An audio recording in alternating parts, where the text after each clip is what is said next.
Hello দর্শক, আপনাদের সবাইকে শুভেচ্ছা জানাচ্ছি টাইম এক্সক্লুসিভ অনুষ্ঠানে। আজকে যে বিষয়গুলো আপনাদের সামনে উপস্থাপন করা হবে এবং আলোচনা করা হবে তার মধ্যে আছে টাইম স্কোয়ারে ট্রাম্প বাইডেন সমর্থকদের মধ্যে লঙ্কাকাণ্ড, যা এর আগে কখনো দেখা যায় নাই। এটা কিসের ইঙ্গিত বহন করে বিষয়টি আলোচনা হবে। প্রেসিডেন্ট নির্বাচনের শতাব্দীর রেকর্ড ভঙ্গ, কে পাচ্ছে এই ভোট, এটা আমরা আলোচনা করব। দাম বাড়ছে সব জিনিসের, কিন্তু দাম কমছে ঘর ভাড়া কমছে কেন, এই বিষয়টি আমরা জানার চেষ্টা করব।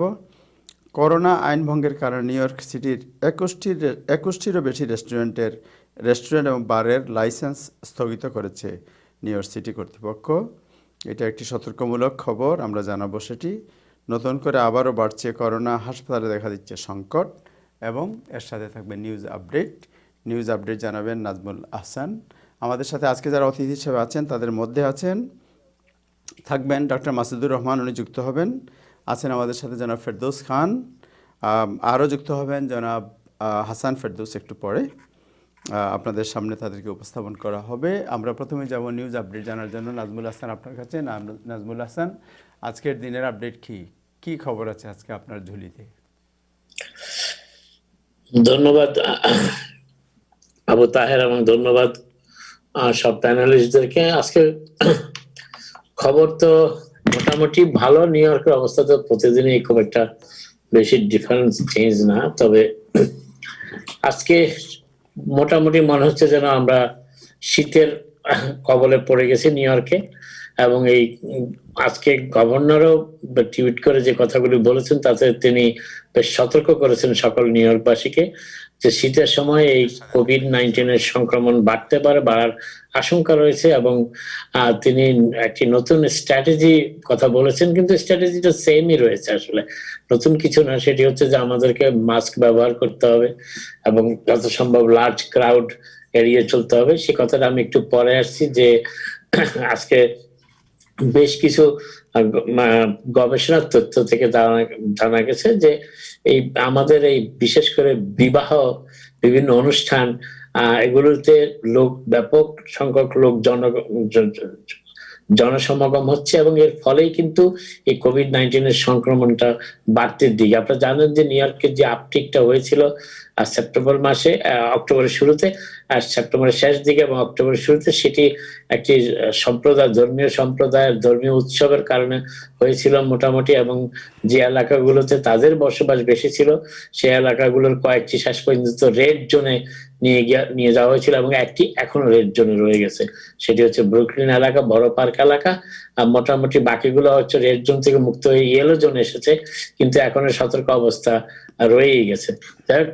যে বিষয়টি তাহের একটু আগে ইঙ্গিত করেছে যে হাসপাতালের বেডের সংখ্যা উপর চাপ পড়তে শুরু করেছে, তবে নিউ ইয়র্ক ঠিক সেইভাবে নয়। নিউ ইয়র্ক স্টেট এখনো অন্যান্য অনেক স্টেটের তুলনায়, আমেরিকাতে প্রায় 50টি স্টেট আছে, তার ভিতরে 43 স্টেট, 43টি স্টেটের অবস্থা কিন্তু সঙ্গীন।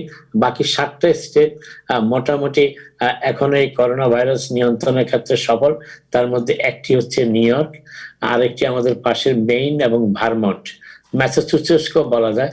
এই 4টি স্টেট মোটামুটি এই কোভিড-19 নিয়ন্ত্রণের ক্ষেত্রে যথেষ্ট সাফল্যের পরিচয় দিয়েছে।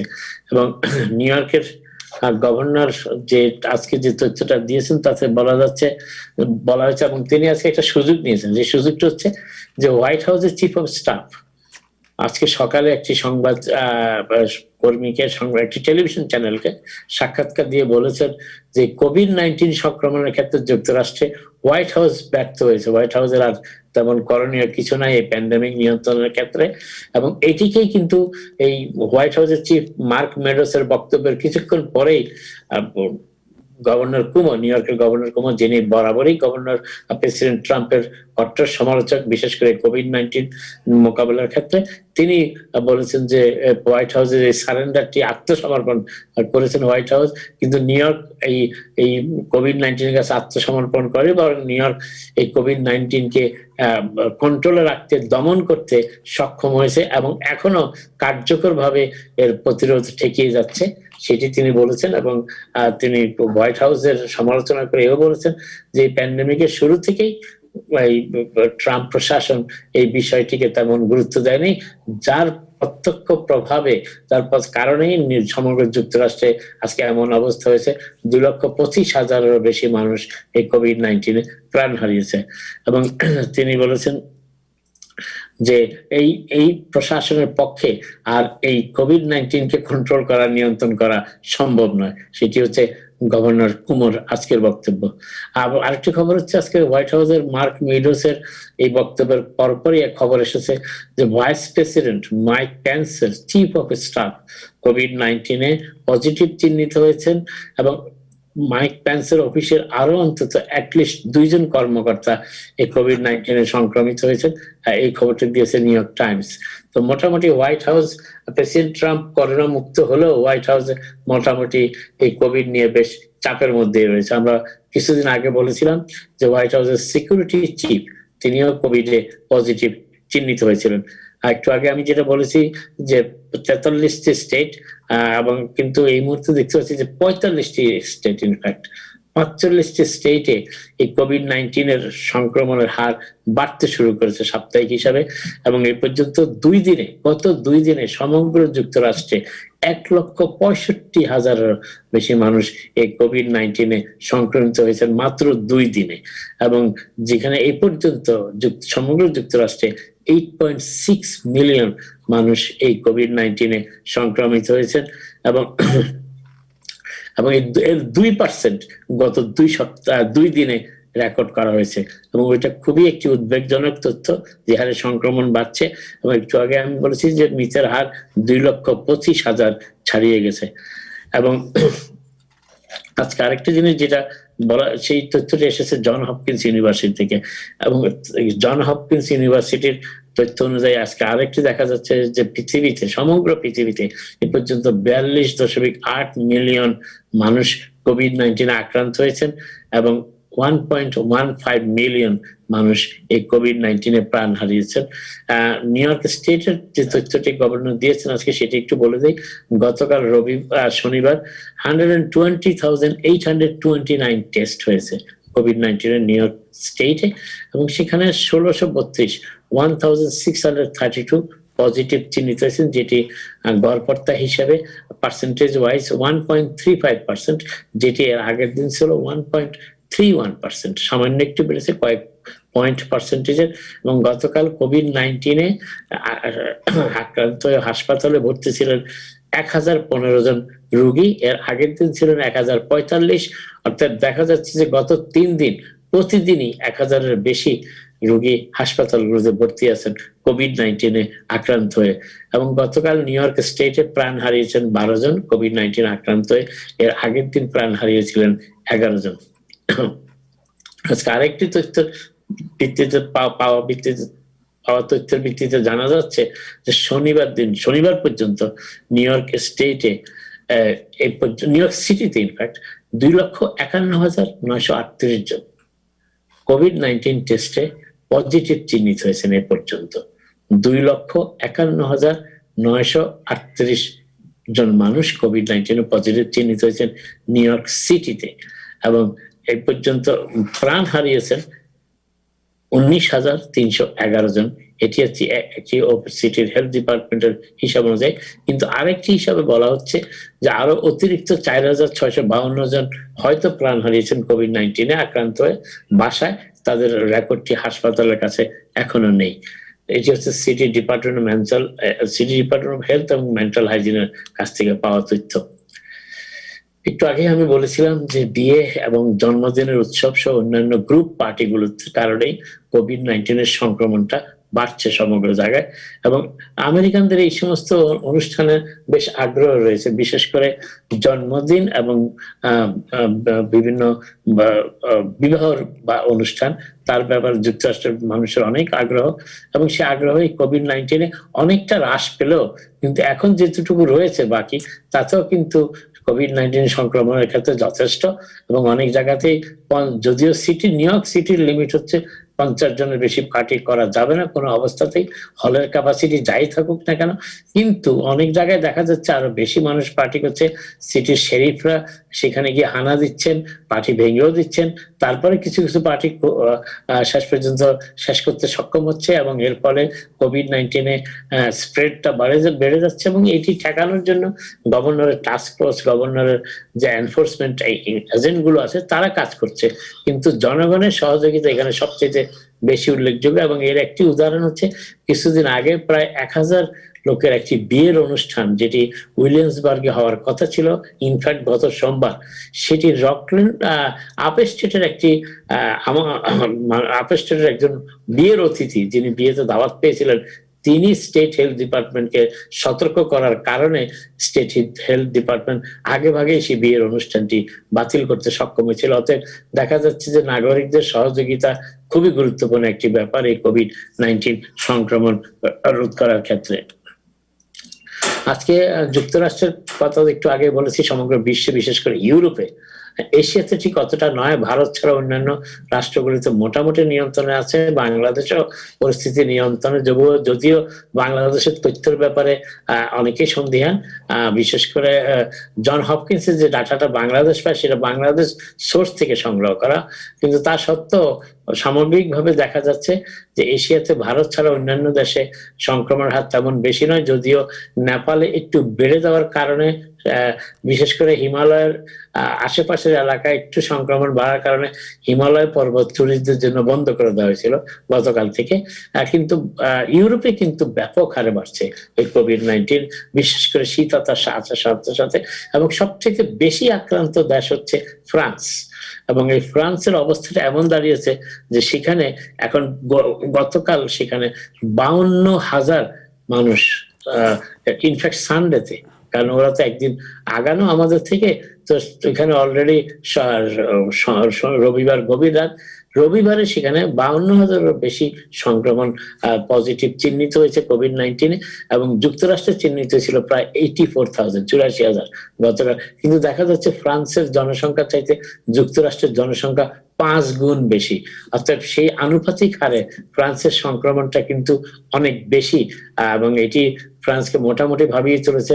ফ্রান্সের বিভিন্ন জায়গায় কারফিউ জারি করা হয়েছে, এবং এটা মোকাবেলায় তারা আরো কঠোর পদক্ষেপ নেওয়ার চিন্তা ভাবনা করছে ফ্রান্স সরকার। এর পাশাপাশি ইউরোপের অন্যান্য দেশগুলোর ভিতরে, বিশেষ করে ইটালি তো কিছুটা বাড়ছে, এবং ইতালি সন্ধ্যা 6টার পরে সেখানে বার এবং রেস্টুরেন্ট গুলো বন্ধ করে দিচ্ছে অনির্দিষ্টকালের জন্য। যাই হোক, আরেকটি জিনিস যেটা বলার চেষ্টা করছিলাম সেটা হচ্ছে, আপনারা জানেন যে নিউ ইয়র্কে আর্লি ভোট, প্রেসিডেন্টের ভোট শুরু হয়েছে, ভোট প্রদান শুরু হয়েছে, এবং অন্যান্য যে কোনো বারের তুলনায় এবার বিপুল সংখ্যক মানুষ এই আর্লি ভোটিং এ অংশ নিচ্ছে। এবং আজকে নিউ ইয়র্ক টাইমস রিপোর্ট করছে যে বেশ কয়েকটি আর্লি ভোটিং সেন্টারে কয়েক ব্লক পর্যন্ত মানুষ লাইনে দাঁড়িয়ে ভোট দেওয়ার চেষ্টা করছেন, এবং প্রায় প্রত্যেকটি ভোট কেন্দ্রই 4টার পরে বন্ধ হয়ে যাওয়ার সময় দেখা যাচ্ছে যে বিপুল সংখ্যক মানুষ তখনও ভোট দিতে পারেননি। ম্যানহাটনের একটি ভোট সেন্টারে 50 জনেরও বেশি মানুষ সময় শেষ হয়ে যাওয়ায় আর এদিন ভোট দিতে পারেননি। তো মোটামুটি এবার যথেষ্ট আগ্রহ দেখা যাচ্ছে, এবং শুধু নিউ ইয়র্ক নয়, প্রতিটি স্টেটে প্রায় দেখা যাচ্ছে যেখানে আর্লি ভোটিং শুরু হয়েছে সেখানে বিপুল সংখ্যক মানুষ আগে ভাগেই ভোট দিতে চাচ্ছেন, দিয়ে ফেলছেন। এবং গতকাল আমরা বলেছিলাম প্রায় 50 মিলিয়নেরও বেশি মানুষ ইতিমধ্যেই এই আর্লি ভোটিং এ অংশ নিয়েছেন, ইনক্লুডিং প্রেসিডেন্ট ট্রাম্প, তিনি গতকাল ভোট দিয়েছেন, সাবেক প্রেসিডেন্ট বারাক ওবামা ডাকযোগে ভোট দিয়েছেন।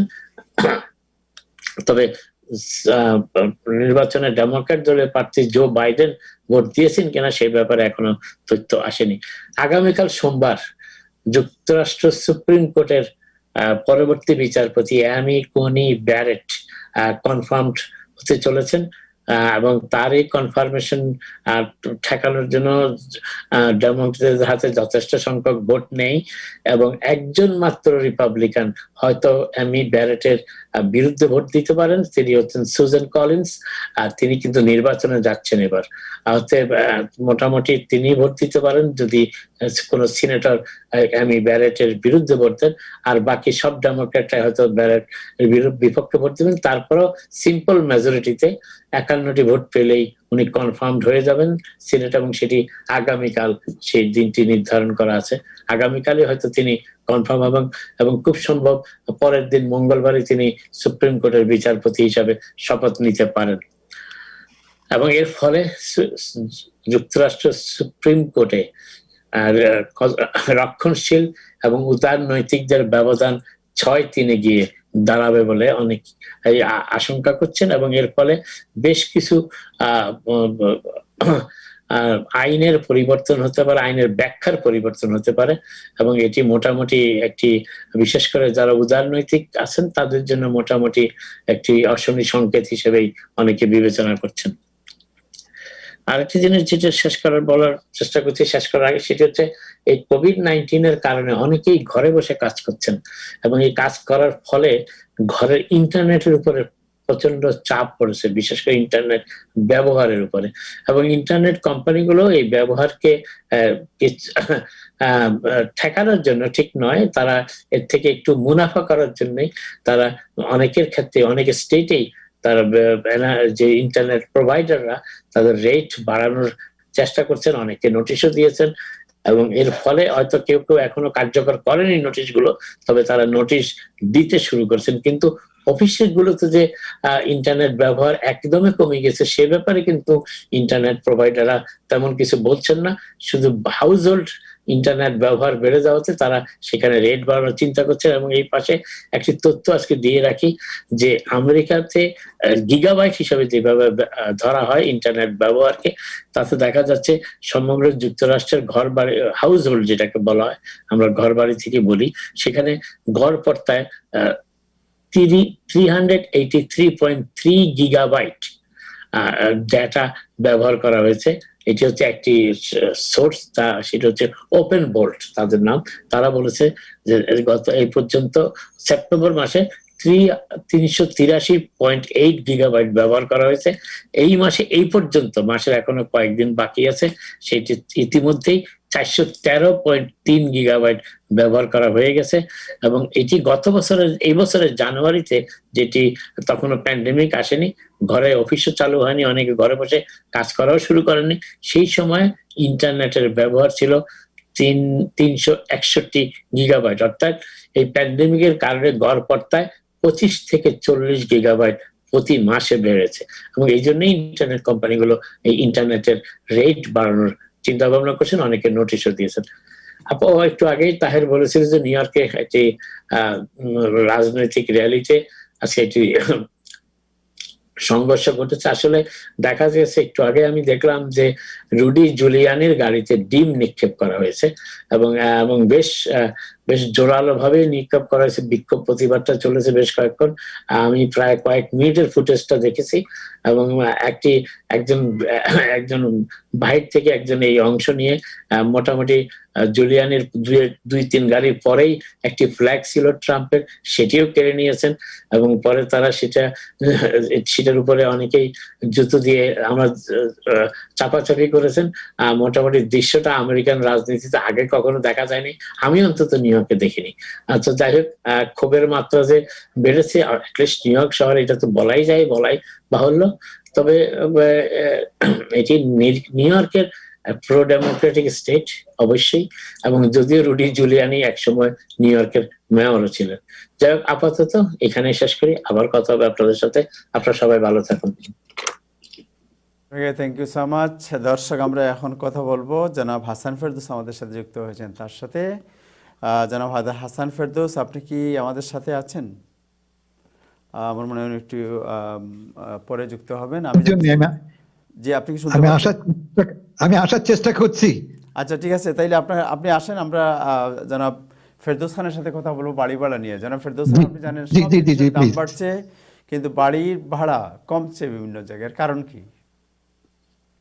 ধন্যবাদ।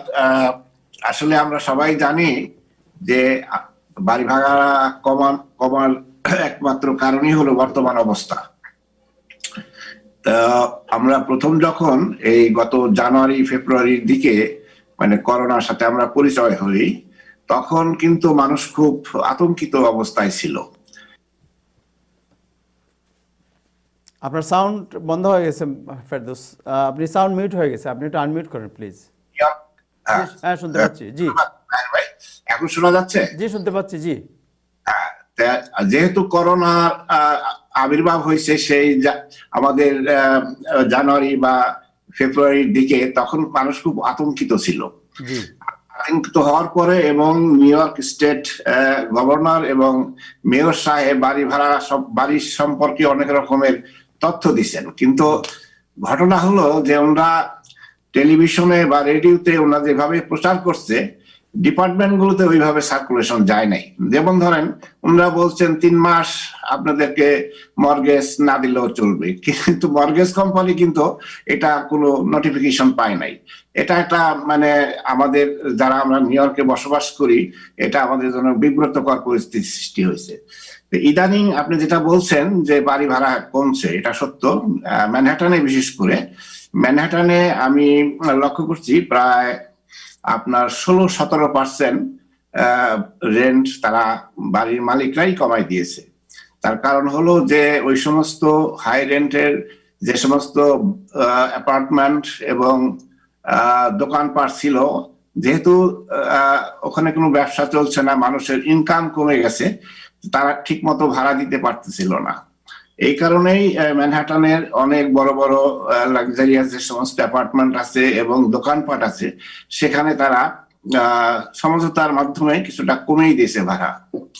কিন্তু একটা জিনিস লক্ষ্য করা যায় যে আগামী গত জানুয়ারি, ফেব্রুয়ারি এবং মার্চ মানুষ খুব আতঙ্কিত ছিল। তারপর থেকে কিন্তু মানুষ চেষ্টা করছে তার অর্থনৈতিক দুরবস্থা থেকে বেরিয়ে আসার জন্য।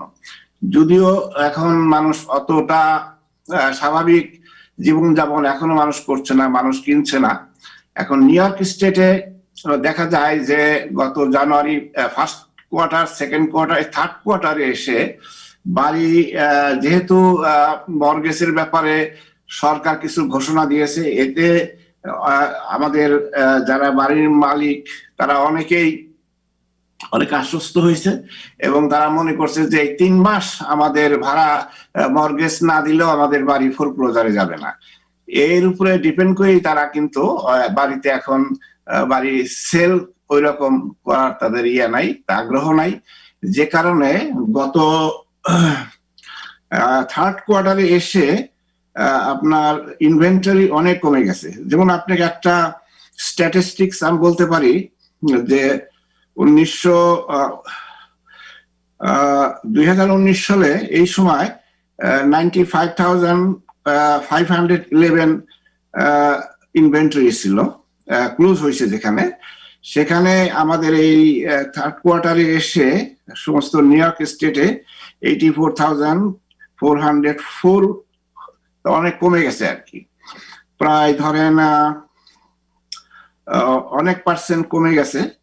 তার এখন আমাদের যে অবস্থা নিউ ইয়র্কের বাড়ি, সেটা হলো যে বাড়ি আবার দাম কিন্তু বেড়েছে, যে কারণে মানুষ বাড়ি কেনার জন্য অত্যন্ত আগ্রহী। এটা 2টা কারণ আমি লক্ষ্য করছি। একটা হলো যেহেতু তারা ভাড়া অ্যাফোর্ড করতে পারতেছে না, অনেকে ভাড়া ইচ্ছা করেও দিচ্ছে না, এই কারণে যে তারা মনে করতেছে যে আমাদের বোধহয় এখন ভাড়া না দিলে আমাদের ক্রেডিট লাইন বা অন্য কোনো ব্যাপারে কোনো ক্ষতি হবে না। কিন্তু ঘটনাটা কিন্তু সত্য নয়। তারা যখন ভাড়া দিচ্ছে না, তখন মর্গেজ কোম্পানি কিন্তু ঠিকই তাদেরকে রিপোর্ট করা হচ্ছে এবং যথারীতি তাদের ক্রেডিট লাইন নষ্ট হয়ে যাচ্ছে।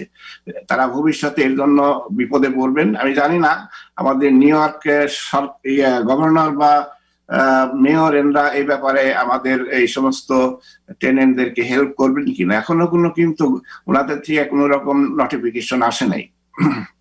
তো এই কারণে অনেকটা বিব্রত বাড়ির মালিকরাও, আর যারা নাকি টেনেন্ট তারাও বিব্রত যে তারা কিভাবে তারা এই সমস্যার উত্তরণ।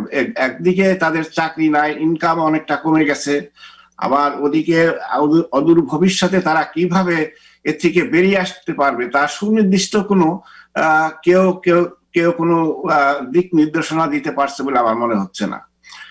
আর এর ভিতরে আবার আমাদের জাতীয় নির্বাচন, প্রেসিডেন্ট মানুষ খুব উদ্গ্রীব আছে যে এখন কিভাবে আমাদের জীবনকে আমরা স্বাভাবিক পর্যায়ে নিয়ে যাব।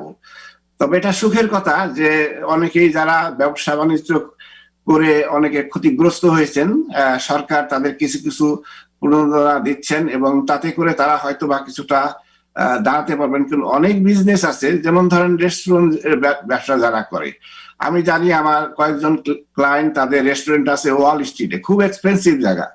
এক সময় তারা ওখানে $15-16,000 ভাড়া দিতেন তার রেস্টুরেন্টের জন্য, এখন সেই ভাড়া হয়ে গেছে তার জন্য $25,000। এখন উনি তো রীতিমতো বিব্রত, তার কাছে তো অত টাকা নাই, আর এখন তো সেলও ওইভাবে নাই। তাই এই পরিপ্রেক্ষিতে আমার ওই ক্লায়েন্ট আমার কাছে আসছিল, আমি কি করতে পারি। তখন আমি তাকে উপদেশ দিলাম যে না, আপনি বিব্রত হওয়ার কিছু নাই, আপনি ওই ল্যান্ডলর্ডের সাথে বসে আপনি বলেন সমস্যাটা, ওনারা নিজেরাও জানেন। তবে মানুষ যারা এই রিয়েল এস্টেট মালিক, যারা নাকি ওই সমস্ত বড় বড় বিল্ডিং এর মালিক, তারা কিন্তু সবাই যে মানে খুব স্ট্রিক্ট তা না, অনেক আছে, অনেক নমনীয়। এবং আমার কথা শুনে উনি ঠিক ল্যান্ডলর্ডের সাথে আলাপ করে ওনার ভাড়াটা 25,000 থেকে এখন 20,000 চলে এসছে।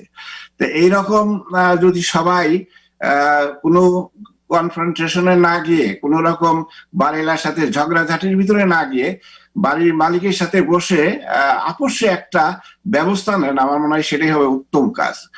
আর বাড়ি যারা কিনতে আগ্রহী, হ্যাঁ, গত জুলাই মাসের পরের থেকে বাড়ি কিন্তু প্রায় 16% প্রাইস বেড়ে গেছে অনেক জায়গায়, আবার কোনো জায়গায় 10% বা তারও নিচে বেড়েছে। তবে আমরা যারা ইমিগ্রান্ট, আমরা আমাদের বিশেষ করে আমাদের সাবকন্টিনেন্টের মানুষ যে জায়গায় থাকতে চায়, সাবওয়ের আশেপাশে, সেই সমস্ত জায়গায় কিন্তু ভাড়া খুব একটা কমে নাই এবং বাড়ির মালিকরা অতটা নমনীয় নয়। এই পরিস্থিতিতে আমি মনে করি যে অনেকেই যাদের নাকি আগে টাকা জমানো ছিল এবং তারা বাড়ি কিনবে এরকম প্রস্তুতি তাদের ছিল, কিন্তু কোনো কারণে হয়তো ওনারা ডিলে করছেন, এই কিন্তু একটা সুযোগ, এখন তারা বাড়ি কিনতে পারেন। এবং একটা দিক তাদের সবাইকে লক্ষ্য করতে হবে যে আমেরিকার ইতিহাসে এত মানে কম ইন্টারেস্টে আর কখনো বাড়ি বোধহয় কেউ কিনতে পারছে বলে আমার জানা নাই। এটাই বোধহয় ইতিহাসের সবচেয়ে লোয়েস্ট ইন্টারেস্ট রেট। তো এখন বাড়ির দাম যদিও কিছুটা 10-15% বেড়েছে কোনো জায়গায়, কিন্তু তাদের ইন্টারেস্ট রেট যেহেতু অনেক কমে গেছে, এখন আমার জানা মতে গত পরশু দিনের খবর আমি জানি 2.7%। তো এইরকম ইন্টারেস্ট কিন্তু আমেরিকার ইতিহাসে আর হয়েছে বলে আমার জানা নাই। তো এই সুযোগটা কিন্তু আমাদের সবার নেওয়া উচিত, যেহেতু আমরা আমেরিকায় বসবাস করি। আমাদের স্বপ্নের একটা বিষয় হলো বাড়ি মালিক হওয়া, তার কারণ এদেশে আমরা এসছি, এদেশে আমাদের জীবিকা এবং আমাদের বাকি জীবনটা কিন্তু এদেশেই আমাদের কাটাতে হবে।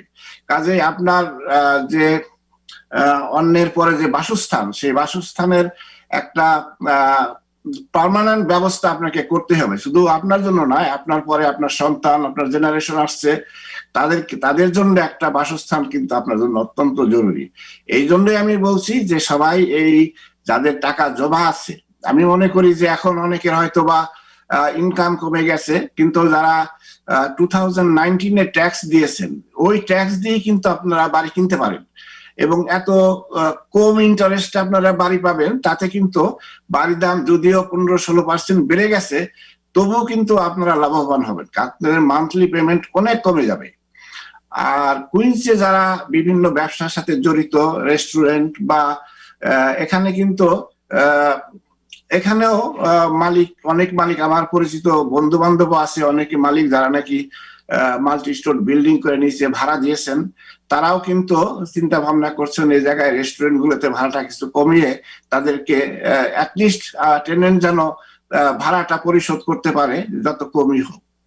তারপরে আর একটা জিনিস আমি বলবো, বাড়ির মালিক এবং যারা টেনেন্ট, তাদেরকে একটা জিনিস বলবো যে আপনারা কোনো পরস্পরের কনফ্রন্টেশনে না গিয়ে আপনারা বসেন ভাড়াটিয়ার সাথে, বসে তাদের মধ্যস্থ, তাদের অ্যাফোর্ডেবিলিটির ভিতরে আপনারা এটা করেন। আপনি মনে রাখবেন, আপনি যেমন বাড়ির মালিক এবং যিনি ভাড়া দেবেন তাকে তো ইনকাম থাকতে হবে, তার যদি ইনকাম না থাকে সে আপনাকে কিন্তু ভাড়া দিতে পারবে না। এই কারণেই আপনি বসে এটা ই করা উচিত। এবং সরকার এই পরিস্থিতিতে, বিশেষ করে আমি বলি যে আমাদের লোকাল গভর্নমেন্ট আপনাদের যে খুব একটা সাহায্য করতে পারবে আমার মনে হয় না, কারণ এই পরিস্থিতিতে আমাদের নিউ ইয়র্কটা শুধু সারা বিশ্বে যে অর্থনৈতিক যে মন্দ অবস্থা চলছে এ থেকে বেরিয়ে আসতে কিন্তু আমাদের অনেক সময় লাগবে। ফেরদৌস খান, আপনাকে অশেষ ধন্যবাদ, থ্যাংক ইউ সো মাচ, আপনি আমাদের সাথে যুক্ত ছিলেন। আবার আপনার কাছে আসবো, আমরা আসবো জনাব হাসান ফেরদৌসের কাছে, বাট এর আগে ছোট্ট একটা বিরতি নেব। বিরতির পর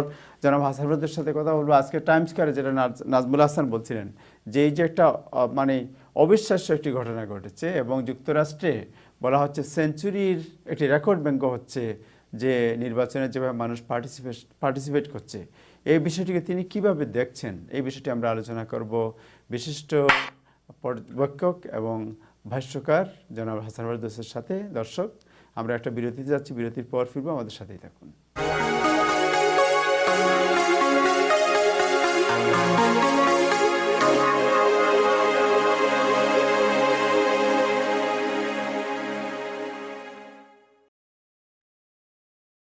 ফুড ডাইনেস্টি সুপারমার্কেট বাংলাদেশি অধ্যুষিত জ্যাকসন হাইটসে 37th অ্যাভিনিউ 75th স্ট্রিটে বিশাল পরিসরে ফুড ডাইনেস্টি সুপারমার্কেট। নিউ ইয়র্কের এই ব্যস্ত জীবনে কেনাকাটার জন্য আমার একমাত্র পছন্দের সুপারমার্কেট হলো ফুড ডাইনেস্টি। কি নেই এখানে? আমদানিকৃত মাছ, হালাল মাংস, তাজা শাকসবজি, নিত্য প্রয়োজনীয় সকল কেনাকাটার জন্য আস্থার এক নাম ফুড ডাইনেস্টি সুপারমার্কেট। প্রতিদিন ফ্রি ডেলিভারি তো আছে, আর সেই সঙ্গে রয়েছে বুধ ও শুক্রবারে 10% senior discount.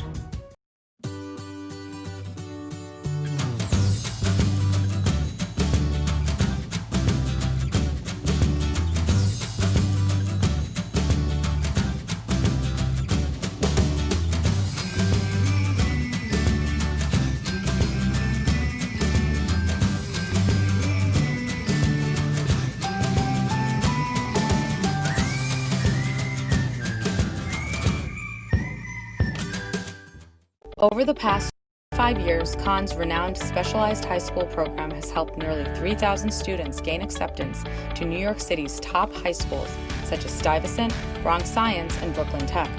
Our team of education experts creates original KT diagnostic exams and constantly updates our curriculum so our students gain acceptance to the best high schools in New York City. Parents can trust Khan's. Call today for 2 free classes. পরিবার নিয়ে সুন্দর পরিবেশে ঐতিহ্যবাহী বাংলাদেশি খাবার উপভোগ করতে আজই চলে আসুন সুলতানস ডাইনে। সুলতানস ডাইনের বিশেষত্ব হচ্ছে কাচ্চি বিরিয়ানি, মোরগ পোলাও সহ সব ধরনের কাবাব। এছাড়াও রয়েছে দক্ষিণ পূর্ব এশিয়ার জনপ্রিয় খাবার দোসা, থালি, চিকেন 65, ললিপপ চিকেন। প্রতি বৃহস্পতিবার রয়েছে বিয়েবাড়ির ঐতিহ্যবাহী স্পেশাল মেনু, বিয়েবাড়ির কাচ্চি, রোস্ট পোলাও, জালি কাবাব, শামি কাবাব, বোরহানি, জর্দা ফিরনি সহ মুখরোচক সব খাবার। আমাদের রয়েছে যে কোনো অনুষ্ঠানের জন্য কেটারিং ও ফ্রি ডেলিভারির সুবিধা। রাজার মতো খেতে চাইলে আসুন সুলতানস ডাইনে। সুলতানস ডাইন, 11023 জেমার্ক avenue, Richmond Hill, New York 11418।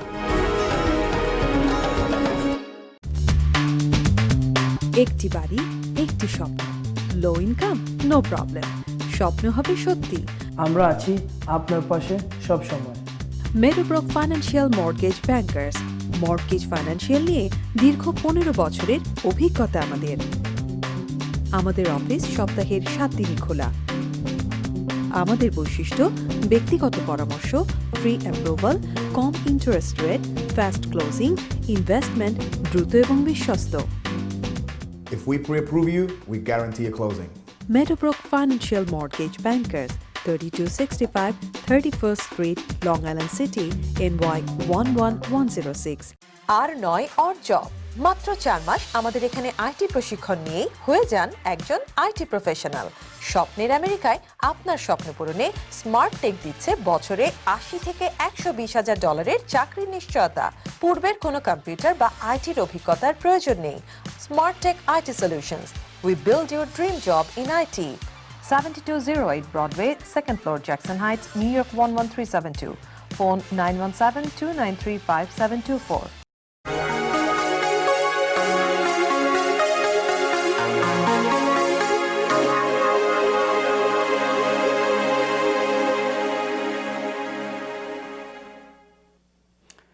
দর্শক, আপনাদের সবাইকে আবারও শুভেচ্ছা জানাচ্ছি। টাইম এক্সক্লুসিভ অনুষ্ঠানে আমরা এখন আলোচনা করব যুক্তরাষ্ট্রের প্রেসিডেন্ট নির্বাচনে কি হচ্ছে বিষয়টি নিয়ে। তার আগে আমরা জনাব হাসান ফেরদৌস আপনাকে ওয়েলকাম করছি এবং আপনাকে বলতে চাই যে একটু আগে যেটা নাজমুল হাসান বলছেন যে টাইম স্কয়ারে যে ঘটনাটি ঘটেছে, এটা আমরা আমরা কমপক্ষে এই 28 বছর যুক্তরাষ্ট্রে এটা কখনো দেখিনি। আমরা আগে নিউজের ক্লিপটা একটু দেখবো, দেখার পরে আপনার সাথে কথা বলবো। আমরা একটু নিউজ ক্লিপটি দেখবো, আমাদের দর্শকদের উদ্দেশ্যে দেখাবো নিউজ ক্লিপটি।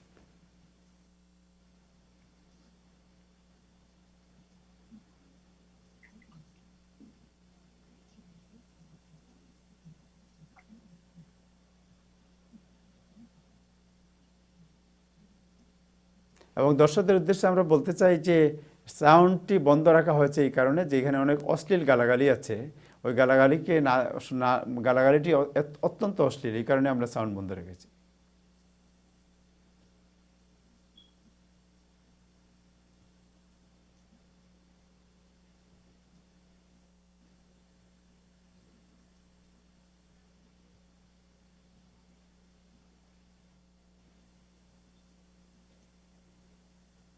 এখানে ডেমোক্রেট মানে Biden supporter and Trump supporter তাদের মধ্যেই মারামারি ঘটনা ঘটেছে। একেবারে যুক্তরাষ্ট্রের প্রাণকেন্দ্র মানে ম্যানহাটনের প্রাণকেন্দ্র টাইম স্কোয়ারের মধ্যেই ঘটনাটি ঘটেছে এবং এটা অবিশ্বাস্য ঘটনা। এবং একটু আগে যেটা আমরা আলোচনা করছিলাম যে মেয়র জুলিয়ানির গাড়ি যাচ্ছিল, তার গাড়িতে ডিমও মারা হয়েছে।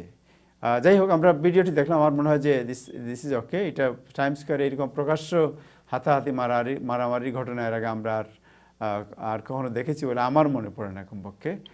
জনাব হাসান ফেরদৌসের কাছে আমরা যাচ্ছি। আমার মনে হয় ভিডিওটি এখন বন্ধ করে দিলে আমরা আলোচনা করতে পারবো। জনাব হাসান ফেরদৌস, যে ভিডিওটি একটি অবিশ্বাস্য ভিডিও, যেখানে একেবারে প্রকাশ্যে দস্তাদস্তি মারামারি হচ্ছে পুলিশের সামনে এবং পুলিশে ইন্টারফেয়ার করেছে, আপনার কি মনে হয় এই যে অ্যাঙ্গার, এটা তো আমরা এর আগে কখনো দেখিনি? না, ধন্যবাদ তাহের।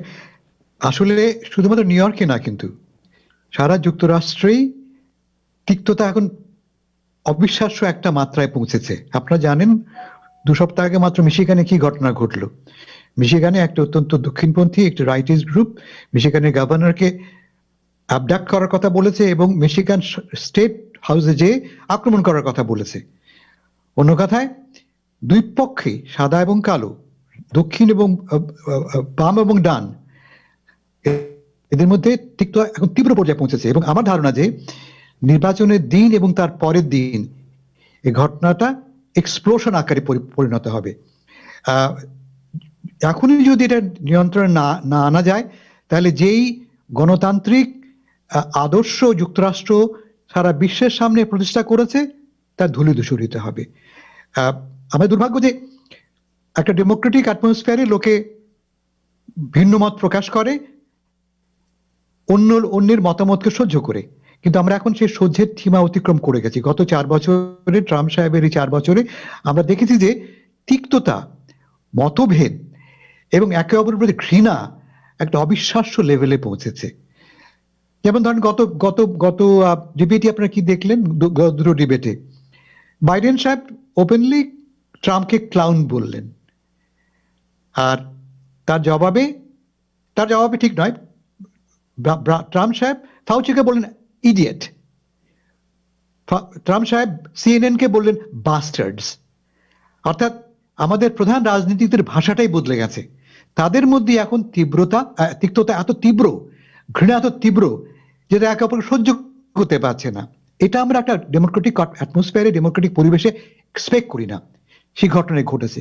আমার আশা নির্বাচনের পরে এই অবস্থা বদলাবে, নতুন সরকার আসবে এবং মার্কিন যুক্তরাষ্ট্রে আবার একটা ডেমোক্রেটিক টলারেন্স ফিরে আসবে।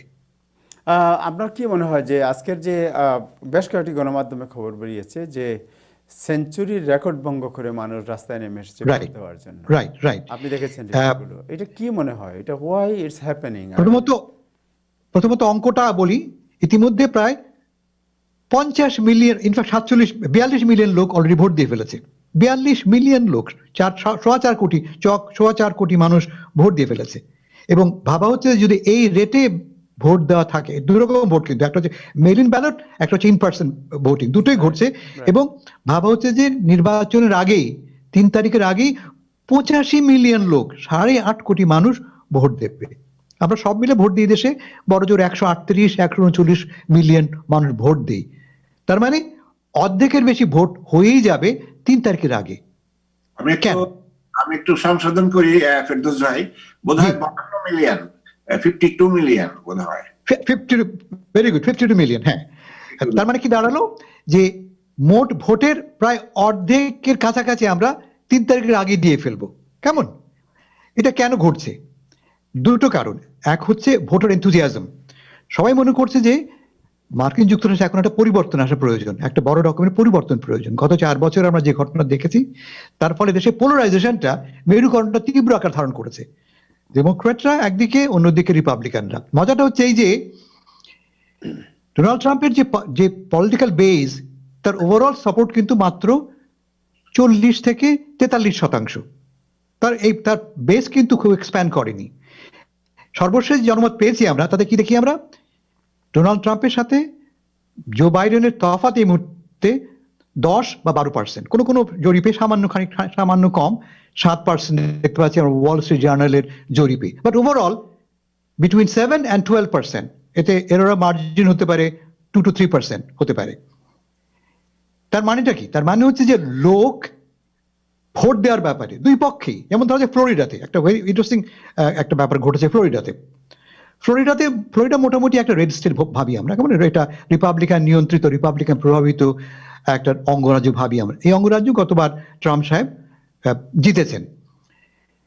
এখন সর্বশেষ জনমত দেখেছি আমরা, তাতে বাইডেন কোনো কোনো জরিপে 1 থেকে 2% এগিয়ে আছেন, আবারও কোনো কোনো জরিপে ট্রাম্প এগিয়ে আছেন 2% কি বলে ব্যবধানে।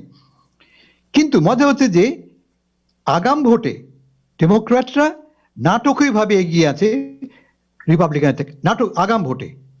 কিন্তু ভোটার রেজিস্ট্রেশনে, অর্থাৎ ভোট নথিবদ্ধকরণে, কে ভোটার হবেন এই তালিকাভুক্তির ব্যাপারে রিপাবলিকানরা দারুণ রকম সফল হয়েছে।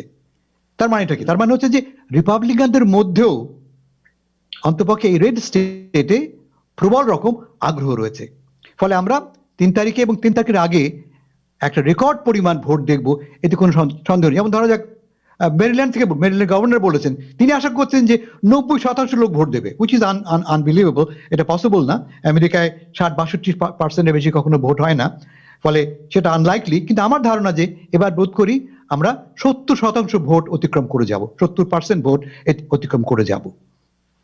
ওকে, আপনি যেটা বললেন যে মানুষের মধ্যে একটা পরিবর্তনের যে আকাঙ্ক্ষা বা ইচ্ছা, এই পরিবর্তনটা কি? ট্রাম্প ক্ষমতায়, ট্রাম্প যদি নির্বাচনে হারেন তাহলে বাইডেন আসবেন, তো বাইডেন আসাটা কি পরিবর্তন? অবভিয়াসলি।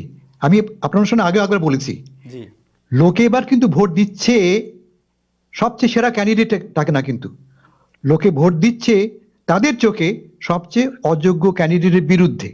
কেমন? এই যে বিভক্তি, আমি আগে বললাম ট্রাম্পের বেস 42-43%। এরা অত্যন্ত লয়াল সাপোর্টার্স ট্রাম্পের। কিন্তু 42% পেয়ে তো আপনি জিতবেন না, আপনাকে তো 50+ পেতে হবে। সেখানে আমাদের বাইডেন এগিয়ে আছেন 52% জনমতে। তার মানেটা কি? বাইডেনের পক্ষে জনমতের বড় অংশ, পপুলার ভোটে বাইডেন এগিয়ে আছেন, যেটা 2016 সালে দেখেছি আমরা। হিলারি ক্লিন্টন 2.1% জনমতে এগিয়েছিলেন এবং কার্যত প্রায় 2% ভোটেই তিনি জিতেছেন। কিন্তু আমি হিলারির কথা বলছি, তিনি 2% ভোট বেশি পেয়েছিলেন, 3 মিলিয়ন ভোট বেশি পেয়েছিলেন। তিনি হেরেছিলেন কোথায়? ইলেকট্রাল কলেজ ভোটে। বলে এখন মূল ফোকাসটা হচ্ছে নট ন্যাশনাল অ্যাভারেজ পোল নয়, লোকাল লেভেল, স্টেট পোলস। 3টা রাজ্য, আমি আগে বলছি আবারও বলি, 3টা রাজ্য হচ্ছে আমাদের সবচেয়ে গুরুত্বপূর্ণ, প্লাস ফ্লোরিডা। 3টা রাজ্য বলতে বুঝি আমরা পেনসিলভেনিয়া, মিশিগান, উইসকনসিন। এবং এই 3 রাজ্যেই কিন্তু এখন এগিয়ে আছেন Joe Biden on an average 5 থেকে 7।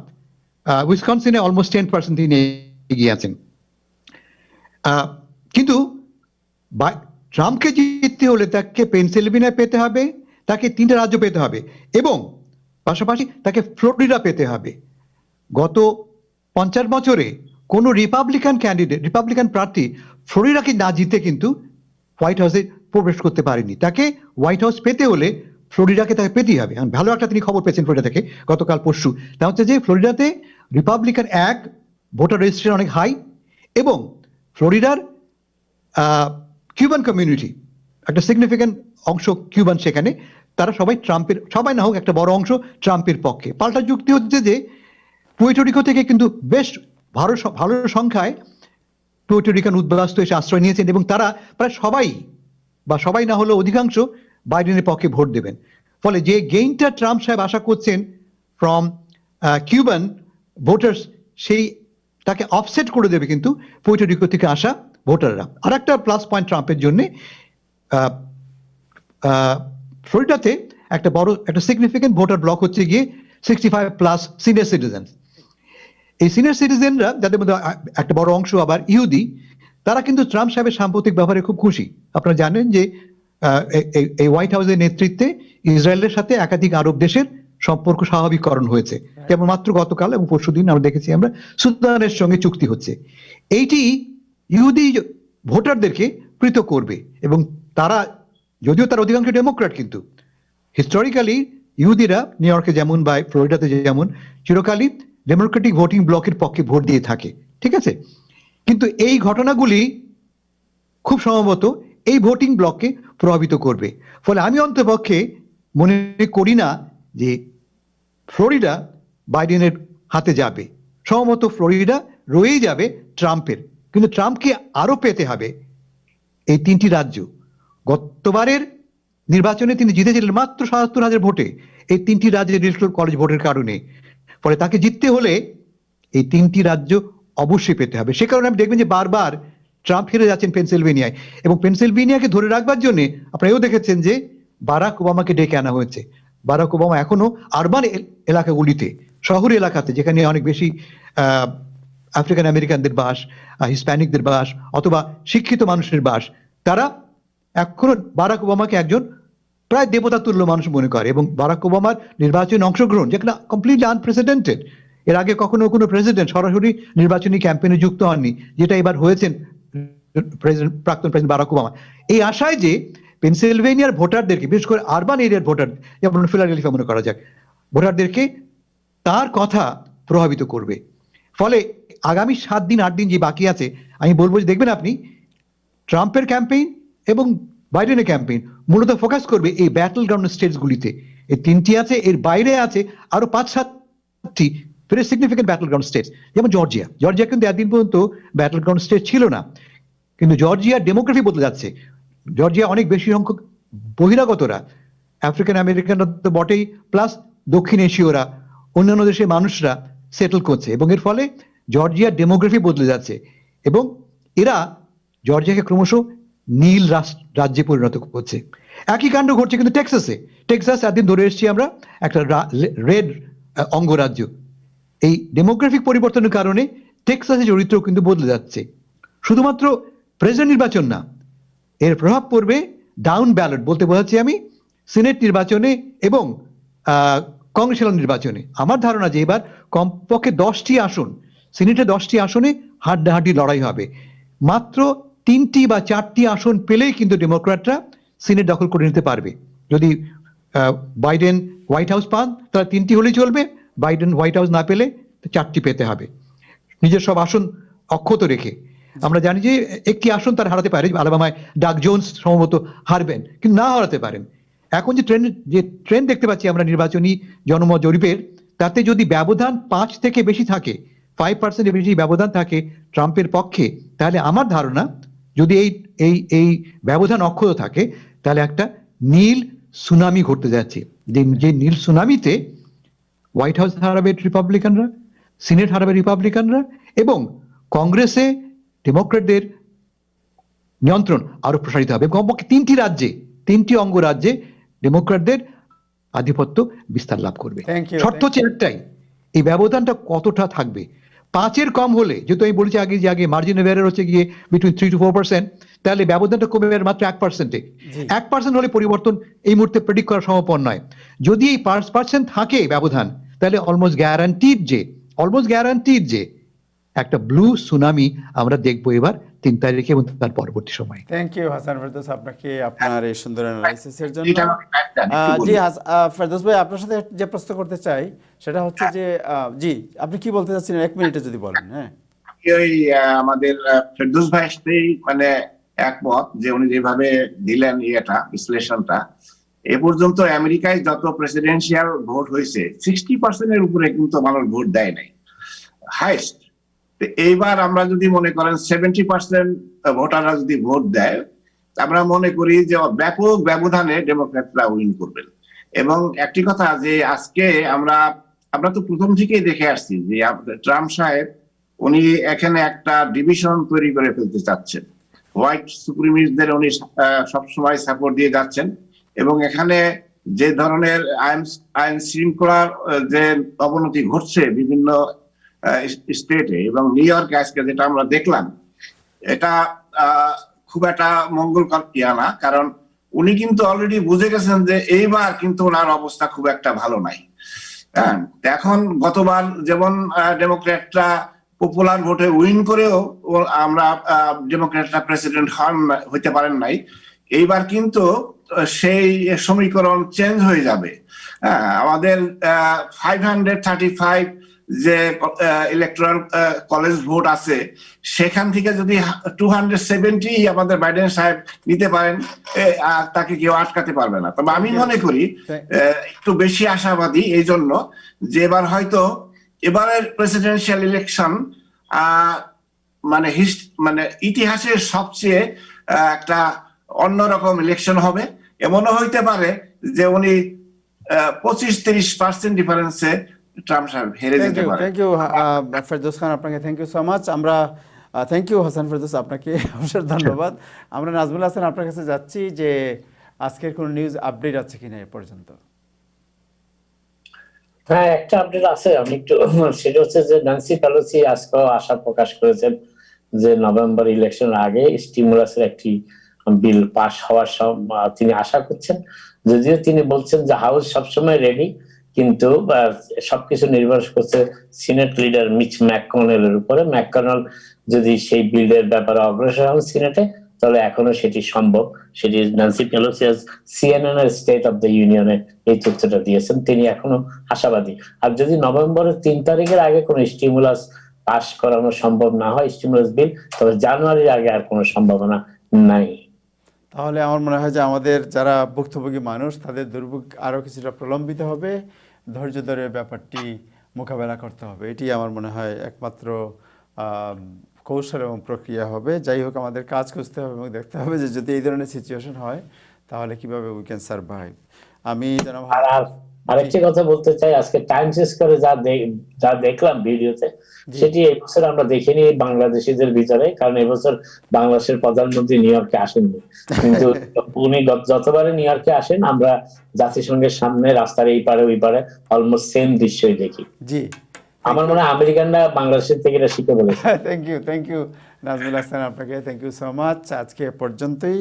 আমি কৃতজ্ঞতা জানাচ্ছি জনাব ফেরদৌস খান আপনাকে, জনাব নাজমুল হাসান, জনাব হাসান ফেরদৌস, আপনাকে সবাইকে আপনাদের কৃতজ্ঞতা জানাচ্ছি সময় দেওয়ার জন্য। দর্শক, আজকে পর্যন্তই। আগামীকাল আবার দেখা হবে। আমরা এখন থেকে ফোকাস করব, কারণ ইলেকশন আমাদের সবার জীবনের সাথে সম্পৃক্ত। এই ইলেকশনটি অত্যন্ত ইম্পর্টেন্ট। আপনারা মনে করবেন না যে আমরা এমন কোনো সাবজেক্ট আলোচনা করি যা আপনাদের জন্য আপনাদের স্বার্থে নয়। আমরা আপনাদের স্বার্থে এবং আমাদের ইমিগ্রেন্ট যে কমিউনিটি, বাংলাদেশি কমিউনিটি এবং ইমিগ্রেন্ট কমিউনিটি, তাদের জীবনের সাথে সম্পৃক্ত যে বিষয়গুলো, সেই বিষয়গুলো আমরা এখানে আলোচনায় নিয়ে আসি এবং আপনারা আশা করি আমাদের সাথে থাকবেন, উপভোগ করবেন এবং আপনারা নিজেরাও জানবেন, আমরাও তাতে অনুপ্রাণিত হব যে আপনাদেরকে আমরা আমাদের যে সময়, সেই সময়টি কাজে রাখছি। দর্শক, আজকে এ পর্যন্তই। আগামীকাল আবার দেখা হবে রাত 9টায় এখানেই। সবাই ভালো থাকবেন। খোদা হাফেজ।